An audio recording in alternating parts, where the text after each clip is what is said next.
మీ ద్వారా ఆర్టీసీ బస్సులో మహిళల ప్రయాణానికి సంబంధించి వాళ్ళ పార్టీ పక్షాన నేను లేకపోతే మీ ద్వారా విచారణకు పోలీసు అధికారులను ఆదేశించండి.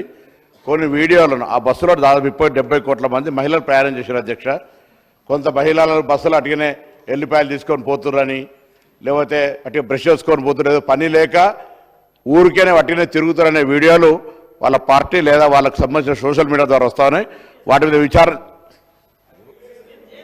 నేను విచారణ చేయమంటున్నా. నాకు ఇప్పుడు హుజురాబాద్ నుంచి హుస్నాబాద్ జమ్మిగుట్ట పోతుంటే బస్సులు అటుగానే ఎల్లిపాయలు తీసుకుంటూ పోతున్నాను వీడియోలో.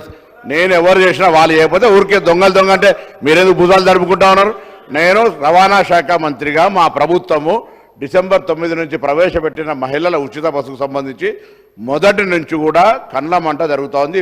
స్కీమ్ సక్సెస్ అయిందని ఆటోల కార్మికుల పేరు మీద ఒక మాట తీస్తూ ఉన్నారు. మీకు బస్సుల్లో మహిళలు ప్రయాణం చేయడం ఇష్టమా లేదా? వాళ్ళను అవమానపరిచినట్టుగా నేను ఇప్పుడు 70 కోట్ల మంది మహిళలు ప్రయాణం చేశారు. దాని మీద సోషల్ మీడియాలో మీరు వీడియోలో నేను మీకు అందరికీ సబ్మిట్ చేస్తా. సభాపతిగా నేను మిమ్మల్ని విజ్ఞప్తి చేస్తా ఉన్నా అధ్యక్ష. మా ప్రభుత్వంలో నేను మా గౌరవ మంత్రులందరూ కూడా ఆ విషయం తెలుసు. నేను అధికారులను కూడా ఈ వేదిక ద్వారా కోరుతా ఉన్నా, ఎవరెవరైతే మహిళలను అవమానపరిచే విధంగా సామూహికంగా బస్ ప్రయాణం చేసిన 70 కోట్ల మంది ఇది ఏం పనిలోకి ఎల్లిపాయలు తీసుకోవడానికో బ్రష్ చేసుకోవడానికో వాటికి ఎడిపోతున్నా అంటే అట్లా ప్రయాణం చేస్తున్నా అనే విధంగా అవహేళన వీడియోల మీద చర్యలు తీసుకోవాలి. అదేవిధంగా మళ్ళీ టీఆర్ఎస్ పార్టీ స్టాండ్ అడుగుతున్న ఆటో కార్మికులకు సంబంధించి సూచన చేయండి. దానికి దీన్ని లెంక చేయకండి.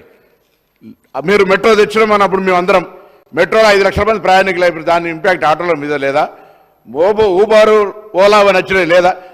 ఇలా ఒక పరిణామం జరిగినప్పుడు ఇంకో పరిణామం మీద ప్రభావం పడితే ఆ పరిణామాన్ని ఏ విధంగా రిజాల్వ్ చేయడానికి సూచన చేయాలి తప్ప మహిళల మీద ఏదైతే కండ్లమంట జరుగుతూ ఉందో, ప్రయాణం ఉచితంగా ఇచ్చినటువంటి కార్యక్రమం సక్సెస్ అయిందో, వాళ్ళకు సాధికారికత వస్తుందో దాని మీద ఊరికి ఏడవద్దు. నేను దయచేసి మీ ద్వారా ఒకటే కోరుతా ఉన్నా, వాళ్ళ మీద వచ్చిన అవహేళన వీడియోలు ఎవరు సృష్టిస్తే వాళ్ళు నిజంగా ప్రయాణం చేసే వాళ్ళు అటువంటి వీడియోలు తీసి పెడితే పర్లే, కావలసుకొని అటువంటి షూటింగ్ చేయించి పెట్టిన వాళ్ళ మీద తీరే తీసుకునే విధంగా గౌరవ సభాపతికి ఆదేశించమని ఈ సందర్భంగా విజ్ఞప్తి చేస్తున్నాను.